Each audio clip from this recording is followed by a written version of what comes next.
This is the Let's Go Win podcast with your host, J.M. Ryerson.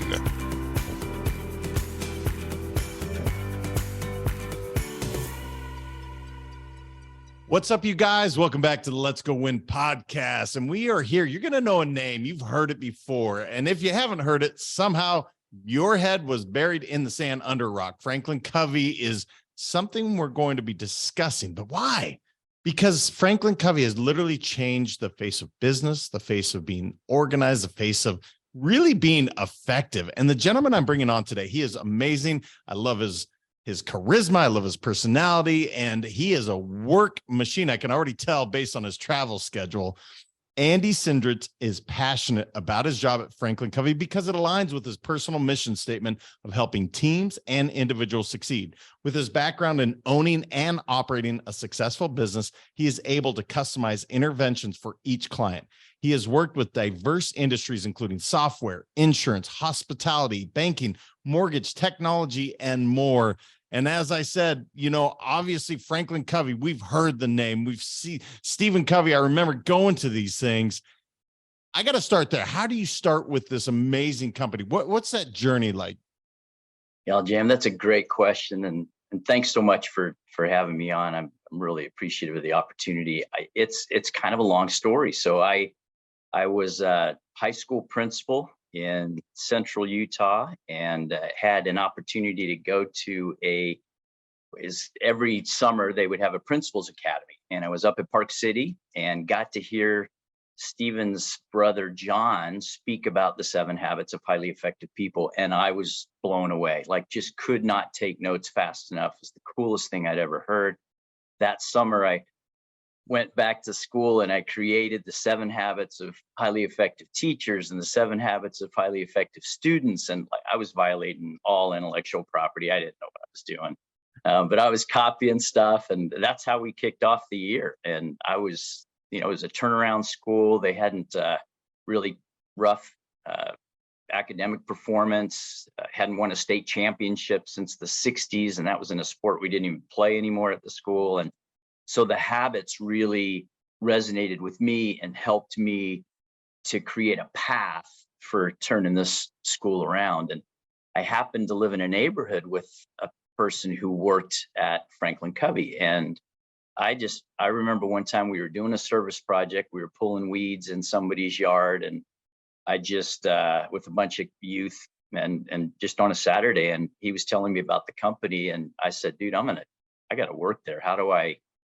work there? And he said, well, we're always hiring. And he was in sales and, I wasn't selling, I was principal. But what happened is that I put that out there, and you know how it is. Like if you put something out there, just weird stuff starts happening. I can't explain it, Jam. I don't know the mechanism. I just know that it works. And so I was waiting tables at Sundance. So Robert Redford Ski Resort in the mountains of Utah. I'm a high school principal making more money waiting tables in the summer and, on weekends. It's sad, but true. And there was a couple who came to Sundance frequently who were in the education department of FranklinCovey. And I just remember talking to them and making that connection. And I was an educator and they were running the education department of FranklinCovey, and was the Farnsworths, and they had come from Florida, I think is where they had been administrators. And I told them, like, I gotta work for you. And Chuck Farnsworth said, well, come interview with me. And I came and he says, dude, we just don't have a spot for you, but you're the guy. Like we don't have the spot. And so it just serendipitously, I left education and started my own consulting company. And somebody somehow, I don't know how it happened, but somebody from FranklinCovey found out that I had this company doing instructional design and web development and search engine optimization. And they called me and asked me to be on a project to develop some sales training. And so I did that. And then they invited me to develop some leadership training for them for an annual symposium that they held in Salt Lake City every year back in the day. And then finally, I got invited to be on the team that developed a process called the 4 disciplines of execution, which is a strategy execution methodology. And so I was the lead designer for that and did a bunch of the research, worked all over the country with the Oregon National Guard, and we worked with the U.S. military over in Virginia, and we worked with Las Cruces, New Mexico hospital. And we just did all this research to figure out what is it that people do when they're getting stuff done. And that's my passion. Like, I want to help people and teams win. And so started doing a bunch of consulting work with FranklinCovey for a period of years, actually 3 years. And then finally, I guess the IRS was giving them a hard time about my 1099 status. And, so they said, look, you got to come on board or you got to quit working with us so much. And so I came on board about 18 years ago, and it's just been awesome ever since. Brother, I love that. And as you said, be mindful and careful what you wish for, both negative and positive, by the way. It's just one. Yeah, it's manifestation, universal energy. You can call it whatever the heck you want. God, I don't know. Yeah. I will tell you, I had a moment, and I'm going to share this for a moment just because it happened this morning. I was touched by the hand of God today, and I promise you it's never, ever, ever happened in my 45 years. I've never felt it. And some people, you can call it God, you can call it energy, you can call it universe. I don't care what you call it. It was this spiritual experience. And I only say that to say, when you have these things, when you said, I'm going to work for FranklinCovey, and you saw it through, whether you meant to, but when you throw it out there, that's how powerful our minds are. Yeah. 18 years of working with this company. I have to ask, these principles that, and I'm just going to stick with the 7 because I know those. Do you ever tire of them, brother? Or is it just, you just get so like, I want more because it's helping so many people? And you said LA to I think you said Nashville, back to San Diego. I mean, brother, you are doing travel. So clearly people want more of this training, but do you ever tire of these principles? Or is it just like, man, it's so good to watch minds blown? No, like it is what I think I'm on this planet to do.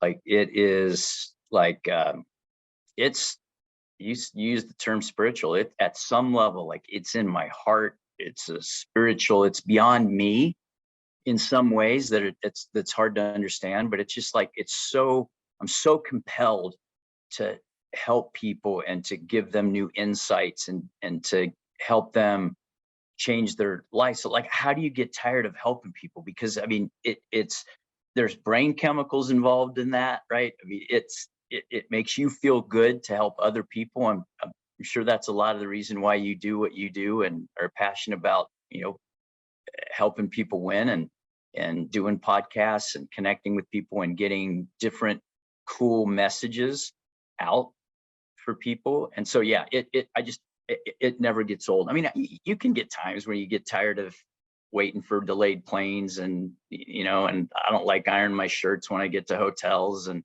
it's rough to not always be able to exercise the way you'd like to and to get into your own routine. I got in last night at the hotel about 1:30 in the morning and got started early this morning with other calls. And so, yeah, but no, the work, I don't ever get tired of it. Well, and you even said off air, you said, if you're doing something you love, you never tire of it. And I think that's what I wanted to hit on is like, I don't know your status with Delta, but I'm guessing it's pretty damn good. Yeah, 2 million miler. But hey, look, the pandemic hurt me a little bit though, Jim, because, and like, here's the hardest thing. I had to realize, like, I had to pay for vacations last year.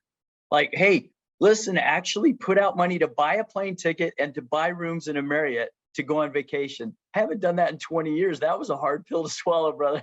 Tough. I imagine it is, man. I mean, you have to be at that elite level. But my point is, when you do something you love, and this is what I really want to dive into this because it sounds cliche, like find something you love, be passionate, you'll never work a day in your life. It's true. There's a reason that cliches exist because they're real statements. It's not some poster. It's not some bumper sticker. This is a real thing. And for you to find that passion, even though I'm sure as a principal to reach that level of education, you're clearly passionate about helping, about educating, but you decide, man, I just got a hold of this thing and I can't let it go. I love that. Yeah. There's a topic in here that I can't wait to dive into, and it's leveraging trust to create great culture and extraordinary results. That sentence is so profound and powerful. Let's talk about that, brother, because leveraging trust, we have to actually create trust in order for this to leverage it. Yeah. Brother, what are you seeing when you're working with so many different corporations and companies and you're out there?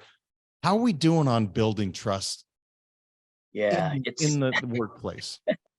It's tough. I mean, at work and at home, right? It is so foundational to every relationship that we have at work and at home. And that's something, I've become passionate about that. 7 Habits talks a lot about trust and sort of how do you have what we call an emotional bank account with people. And every time you operate in high trust ways, you put a deposit in that account. When you operate in low trust ways, you make a withdrawal, and there's no overdraft protection in that account. And Stephen M.R. Covey, who's Stephen Covey's son, got so compelled by that idea that he took it deeper and did a bunch of research and wrote a book called The Speed of Trust, which is a fantastic book. He's since just recently published another book called Trust and Inspire, which helps us understand just how important it is to employee engagement, to the ability to execute strategy, to the ability to navigate change. So I just was fortunate enough to be on a team that published a book that's called Change: How to Turn Uncertainty into Opportunity. And one of the things that we've learned is that trust is foundational to change capability. And the reality is, trust is foundational to every measure of organizational effectiveness that you can think of. I mean, it impacts people's energy at work. It impacts turnover. It is highly correlated with innovation. High trust, high innovation; low trust, very low innovation. And so it's just so correlated with every good thing in life that I've really become a student of that, to help people navigate change effectively, to help them execute strategy effectively. And because that's what I'm trying to do, is to help people win. Well, if you can't navigate change effectively, you're not going to win. Change is going to kick your ass every single day. And so how do we give people the capability to navigate it well? Start with trust, behave in high trust ways, start with your own character, start with your competence, the things that we think about when we're deciding whether or not we trust someone. What's their character? How do they show up? And what's their competence? What do they do? What's their track record? What are their skills, their capabilities, their competencies, those kinds of things? Yeah, I'm curious, and this is a tough one I'm going to throw your way, because we went through a challenge, and you mentioned the pandemic. You mentioned, or you didn't mention, but the Great Resignation. We saw this. Trust has severely been tested and kind of broken societally, I will say, as our country. And we're not going to tackle that problem today, because that's too big. Thank you. What I would say is, if your company somehow did breach that trust, and you have your employee workforce, they're not engaged, they're not happy. Gallup said 71% of employees are currently disengaged. 71. Yeah. 3 out of 10 are happy. The other 7 don't want to be there. What can you do as a company or as an individual to repair that breach of trust? Something happened and you're like, all right, man. And I'm going to go read Speed of Trust. That's amazing. I thank you for sharing that. But how do you repair that breach of trust, brother? I think it starts with looking in the mirror and saying, yeah, we did that. We made some mistakes, and it's communicating to the employees that you're cognizant of that fact, and that you're going to fix it. And when you communicate your intent around it, and you just say, look, we didn't do it right, whatever it is, right? We didn't play our cards right. We didn't communicate. We weren't transparent, whatever it is. We weren't fair in how we dealt with you. And we're going to make it right. Here's what we intend to do. Here's what you can expect from us. So clarifying expectations is a behavior that builds trust. And when we clarify the expectations and you put it out there, this is what you can expect from me. There's something about most of us that's tied to our integrity that says, once I've said I'm going to do something, and this is, I think, what we were talking about earlier, when you put something out into the universe about, I intend to do whatever, write a book, run a marathon, save my marriage, whatever it is, you feel a sense of obligation to walk that path. And so if a leader will describe, or a leadership team will describe the path that their team members, their employees, their partners in the business can expect to see them walk, then the integrity kicks in, and you then start to do that. And always ask for feedback, listen to people. What are you hearing? Hey, I said we were going to do X. This is what we've been trying to do the last couple of months. How are we doing? And that can be pulse surveys. It can be one-on-ones with people. It can be focus groups. It can be lunch and learns. But you have to get the feedback and truly listen to how people are perceiving what we're doing to restore the trust. Because we may think we're nailing it, and people are watching us and they're shaking their heads like, that's not what we needed. That's not what you promised. I thought something else was going to happen. But mostly it's tell them what you're going to do and then do it. Restore the trust. Yeah. One thing that you said about that intention, and I got to share this again because it just happened to me. I wrote in a journal, it would have been back in 2017, write a book, start a podcast, and be a paid speaker. It wasn't at the time I was running this other financial firm. All three of those, and I hadn't looked at the paper since, but I wrote it down. That's the power. And that's what I want people to hear. Like, whatever you want, just go write it down. I want to ask, you mentioned you built programs within FranklinCovey, which is awesome. And I just always, again, because I see the book, I've read it so many times. I see the 7 effective habits of habits. Yeah. Yeah. Thank you. I see it, man. But there's so much more to FranklinCovey. How many programs do you guys have? Because I admittedly, I haven't been, following up all that closely. So what are you guys working on, man? What's happening in your world? Oh man, we've got all kinds of stuff. Obviously 7 habits. We have the 4 essential roles for leading a team, 4 essential roles of leadership. We have the 6 critical practices for leading a team. We have the 4 disciplines of execution. We have the 5 choices to extraordinary productivity. We have, there's another 24 different courses that we have, everything from running effective meetings to presentations to, it just goes on and on. We just launched a new program just yesterday, and I just scanned the email when I was getting off the plane, and I can't even remember the name of it. But it's something to do with leading effectively hybrid teams, and that's a whole new world, right? How do you effectively lead in this new world where you've got a lot of people working from home and you've got people across multiple time zones? And how do you show people that you care, and how do you model great performance? So, lots of different things that we work on. Some of which I'm not certified in, but a bunch of them that I am.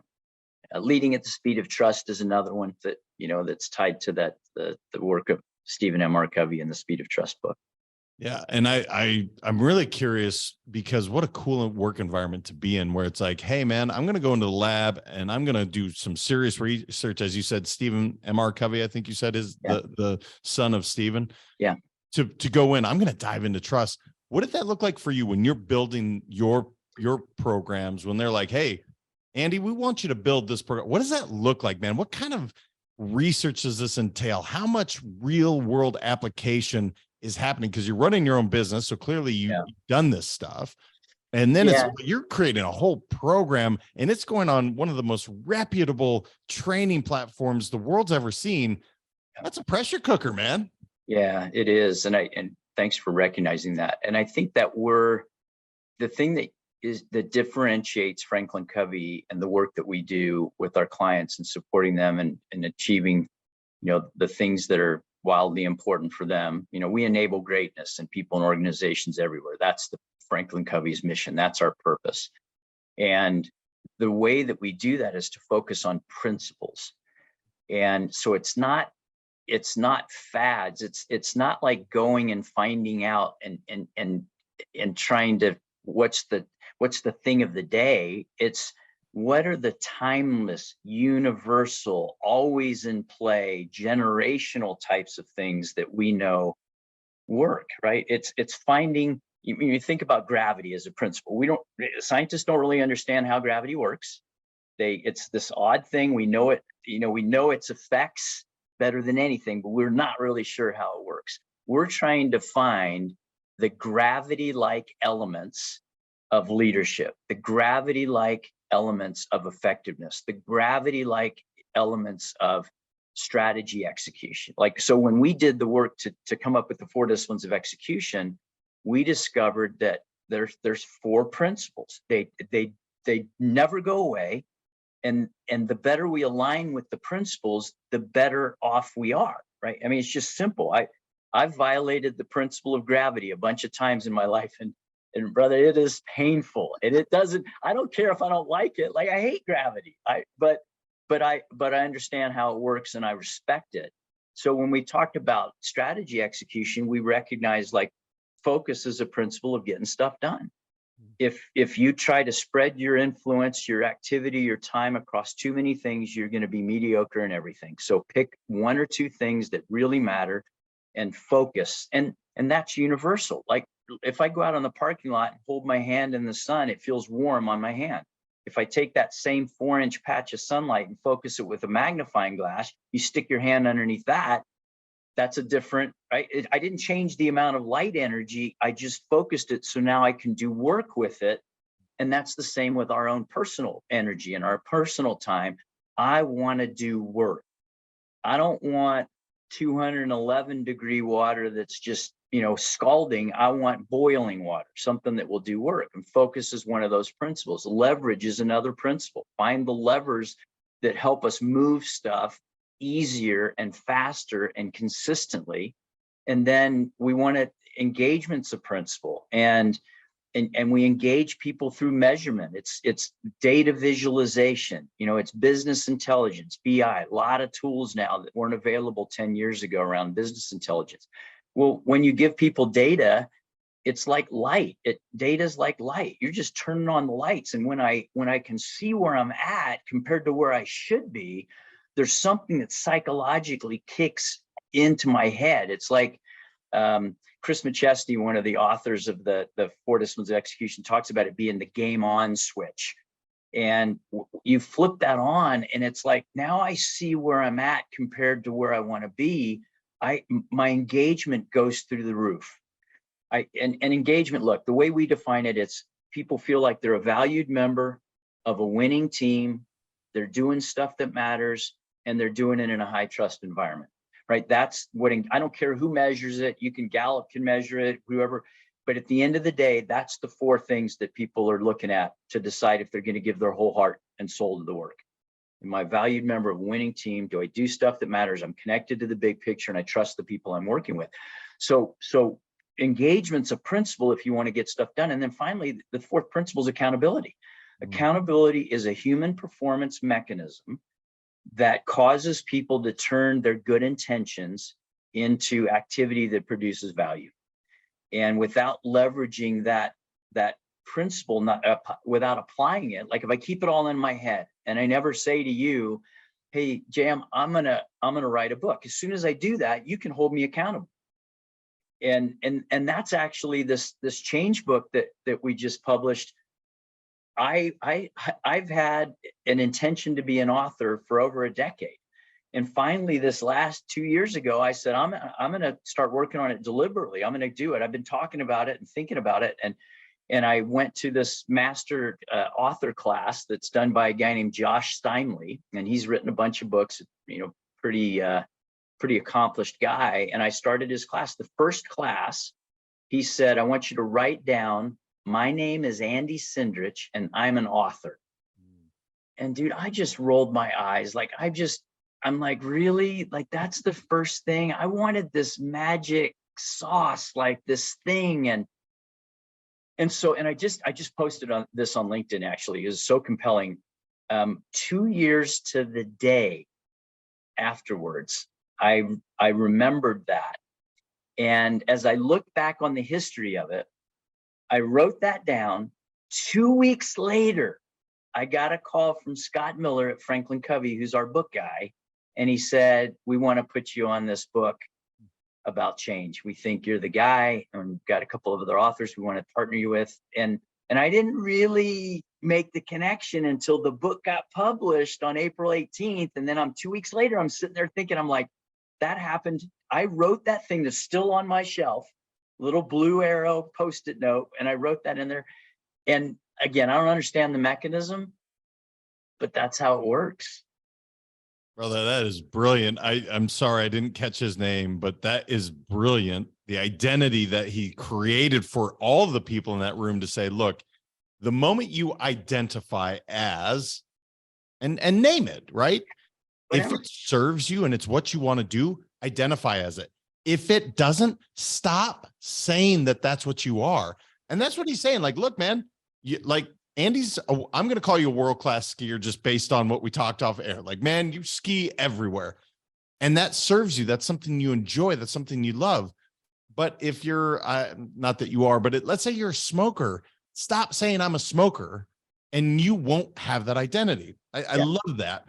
Yeah. I got to go back to engagement, brother, because this is so huge. The valued member, and then you said contributing, and I was trying to write it down, but I'm just thinking, recognize these people on your team. Say, hey, Tom, great to see you. Great job on whatever project you're doing. I just want to let you know, I think you did a great job. That's all we're talking about when it comes to recognizing people.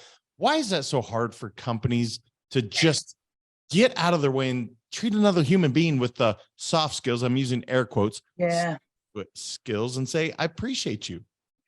You know, I don't know why it's that hard, but I think it's more than that, Jam. I think it's more than just the typical rewards and recognition stuff. It's I think most people would feel more valued. That don't give me a trophy. Like, I don't want a trophy. I don't want a pen with the company's name on it, from Cross or whatever in a box. Like, what I want is for somebody to come up to me, a leader, and say, hey, Andy, we're working on this really difficult problem. We want to know what you think. Or we're about to embark on this thing, and do you have any insights? How like, that's what makes me feel valued. Do you care about my opinion? Do you care about my experience? Do you care what I think about the strategy that we're making, the choice that we're making around strategy? And I think, and I don't know why we struggle with that so much, right? And look, for some people, they do want to be on a stage and get a plaque and get a reward or whatever it is. But you have to be careful with rewards and recognition. I remember years ago when I was a high school principal, I read a book called Punished by Rewards. It's written by Alfie Kohn, and I think he wrote it in the 80s, but it's research-based, and it's so interesting how we can kill intrinsic motivation by rewarding people. And so if we think about making me feel valued, I got to be careful about rewarding, because I don't want to kill the intrinsic, feelings. And how do I augment? And I think it happens with kids, right? We think about growth mindset. If you're familiar with Carol Dweck's work, right? Growth One mindset. of my favorite books. Yeah. Don't tell a kid that you're smart. Tell them you worked hard at that. Help them understand that it's hard work that helps you create progress and to get good at math or to get good at soccer or volleyball or whatever it is. Don't tell them they're born that way. As soon as they think they're born that way, then they quit working when it's not easy. And, that's one of the things that we've talked about in our change book is when you get disrupted and you start to figure out, okay, what happened and why, and you have to get to a point of decision, and you have to get the people on your team to a point of decision where they say, okay, we didn't choose the change, didn't choose the global pandemic, but I can choose my response to that. And that's the first habit of highly effective people, right? To be proactive. I get to choose my response in any situation. So then when we get into this zone of adoption where it's a challenge to figure out how to work within the new change, right? It's new software. We got a new, software that we just implemented. And I was just getting good at the old software. Now we got a new one. The team was humming. We were just cooking with gas and everything was awesome. And then my boss got promoted. Now I got a new guy and he's not quite as cool. And 2 team members left. And now we got 2 new people. And it's like, okay, I didn't choose any of that, but I get to make a decision. Will I choose to function appropriately in that space? And then in the zone of adoption, we it's Tuckman's model of team formation, right? Okay, we formed. Now we're going to storm for a little bit. We got to norm and perform. Well, if I behave in a high trust way, I'm going to storm faster with other people and we'll norm faster and we'll get to high performing faster. And I get to make that choice. Will I behave in a high trust way or am I going to behave in a low trust way? And am I going to deal with obstacles and persist in the face of those obstacles? Or am I going to get them knock me back over and over again and just get knocked down and give up? And, so I think this, when we build intrinsic understanding of people's inherent worth and their value, when they face difficulties, when they face change, when they are trying to navigate it to get better because of the change, it's the intrinsic motivation that's going to win, right? So that to me is what we need to focus on, not the extrinsic, not the rewards. And if you're going to do rewards, look, do them like they do them in Vegas, right? You don't know when it's coming, but you got to be playing the game, right? It's just good things happen to people who are doing the work. And if you want to, as a leader, come in and say, just randomly on a Tuesday morning, hey, I know, everybody that's on track for their goals, go home early on Friday. Like, that's cool. Don't do that every Tuesday because people expect it. It's like, it's just random. It's the best reinforcement schedule to drive consistent behavior is just randomly good things come to people who are playing the game. Yeah. One of the things that you're talking about, and I really want to dive into leadership with you because what you're talking about is leading and challenging people, right? So I see you and I'm challenging you to come up with something amazing. Hey, Andy, we're going to go ahead and we want you to be on this book, but that means you're going to have to put some real effort and work. And that's probably meaning some extra hours and responsibilities. And here's the funny part. People want it. They crave it. Give it to them. Empower them. My question would be, what are you seeing from a leadership standpoint? Being around all these fantastic leaders for 18 plus years, being in this amazing organization, when you think of leadership, can you boil it down to a certain philosophy, thoughts, principles? I know that's big with your company that you just wish everybody would grab a hold of, because I know mine, but I'm really curious to see what kind of has been boiled in the pot over at FranklinCovey. Where do you guys stand on leadership? Because obviously you guys have thrived through so many changes through so many years, but it's clearly leadership has done a great job keeping people engaged, keeping people fired up, keeping them wanting to grow. It's amazing. Yeah. So I think the first thing, it's a great question. First thing that comes to mind, I think, is we have to lead ourselves well. And leading ourselves well is really about the first 3 habits of highly effective people, right? It's be proactive, it's begin with the end in mind, and it's put first things first. And keep that simple, like I'm the architect of my own life. That's the first habit. I'm the architect. Second habit says, if I'm an architect, architects do blueprints. I got to put the blueprint together. What does it look like? What's my life? What's my happiness? What's my marriage? What's my body? Whatever it is, like, what is it going to look like? And then the third habit is I got to build it. I'm going to build that life. I'm going to build that my physical body. I'm going to build my most important relationships very deliberately based on the plan, the blueprint that I created, because it's nobody else's job to make me happy.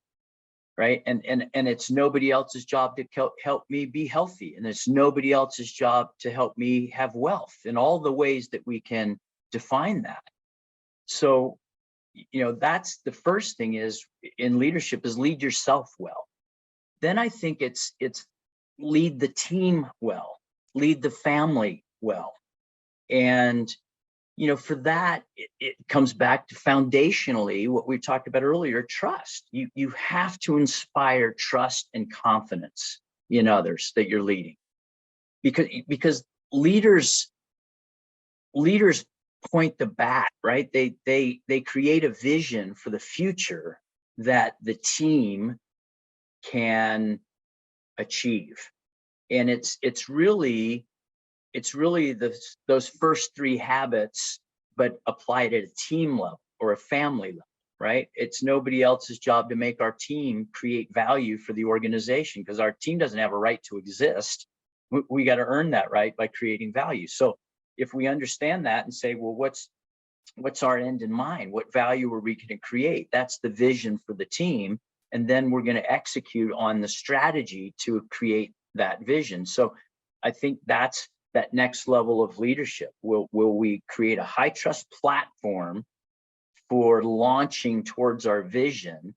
And then look, if you don't know how to execute that vision, if you don't know how to make strategic choices about what are you going to say yes to and what are you going to say no to, and what sandbox are we going to play in, and how are we going to align our activities to create fit.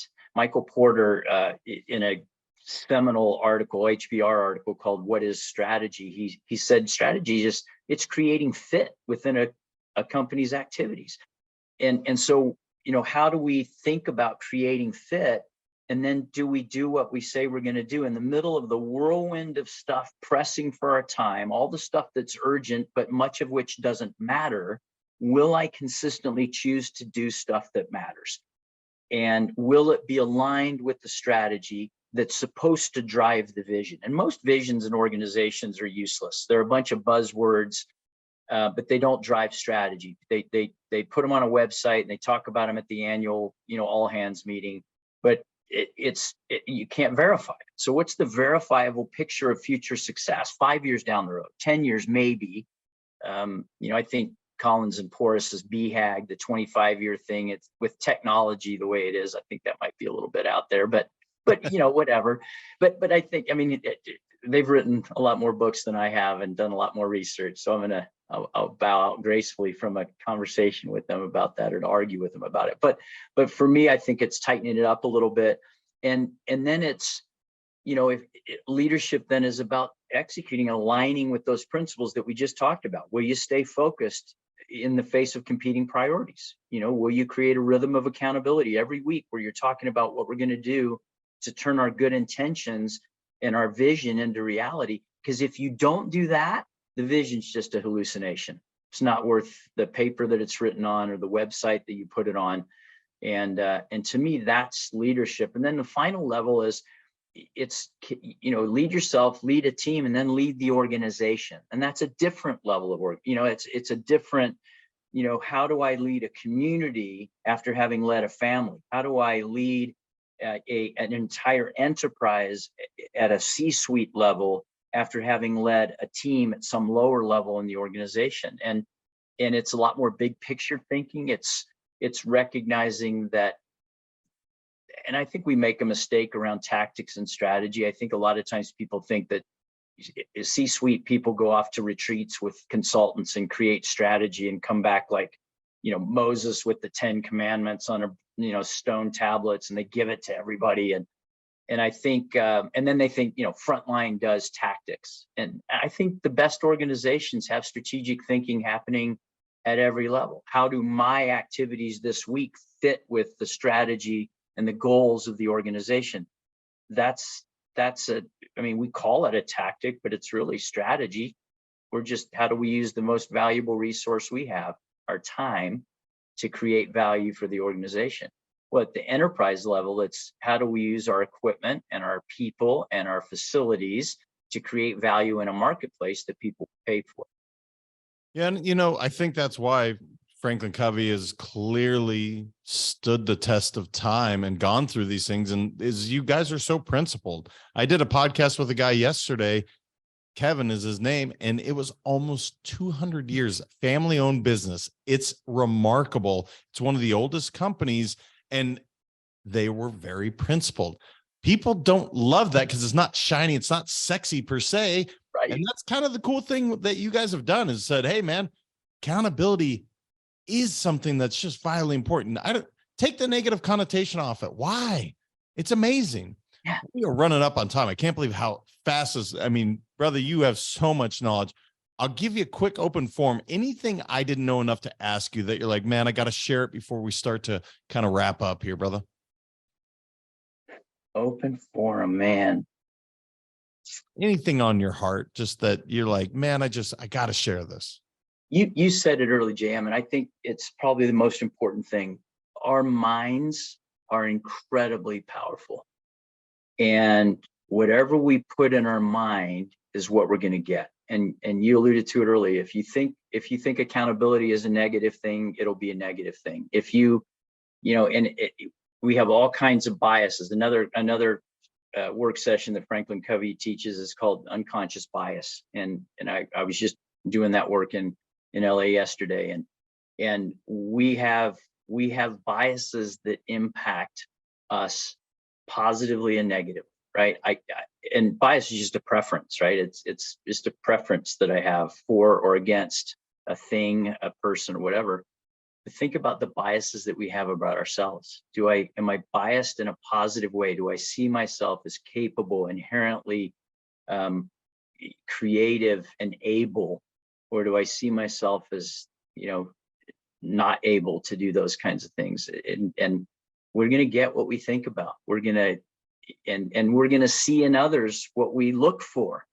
And one of the things that we've recognized as a principle at FranklinCovey is that there's greatness inside of everyone. And it's almost like each person is a seed. And our job as leaders is to create the environment where that seed can grow. And what a travesty it is when leaders and parents and community members think that greatness is rare. It's in all of us. Love that, brother. There's not a better way. I love that. Greatness is in all of us. By the way, this interview was great. You're fantastic. If my listeners, which if they don't want to find and seek you out, they're crazy. So go seek Andy out. Where's the best place to connect with you online, Andy? Where's the best place to really find you and do all the work you're doing? I think find me on LinkedIn. I'm dabbling around some of the other social media stuff, but LinkedIn would be the place. And look forward to engaging with people who are excited about learning and doing cool stuff in the world. And really grateful for what you're doing, and just so easy to feed off of your energy, and appreciate very much having the opportunity to just connect. Thanks. Oh, brother, I'm blessed. I feel grateful to have you here. And the fact that you're mid-travel on a week and yet you showed up, exactly did what he said he was going to do. And by the way, he was 2 minutes early. I love it. This is he lives the principles. That's what I'm talking about. I love this. Brother, thank you so much for coming on and sharing all that wisdom. It was amazing. Let's go win, brother. Oh, I love that. Let's go win. Again. Let's do it again. Let's do it again. You guys share this, please. There's so much good stuff here. I mean, he literally gave you a quick dissertation on the 4 disciplines of execution, and it was gold. I was trying to write so fast because normally that would probably be a half-day session that he would go through real thorough, and he did it for us in like 10 minutes. It was incredible. Make sure to share this. Go check Andy out on LinkedIn. Remember, your mindset matters. Until next time, and we will talk to you soon. Thank you so much for listening. If this content is delivering value to you, please make sure to subscribe, rate, and review us. That helps us build this community, and that is what we are all about. Building this community as big as we can, helping as many people as we can, and deliver as much value as possible. Be sure to head over to letsgowinpodcast.com for information on my coaching courses, and make sure to follow us on Facebook, Instagram, and LinkedIn at Let's Go Win 365. Let's go win and transcend in life. This is the Let's Go Win podcast with your host, J.M. Ryerson.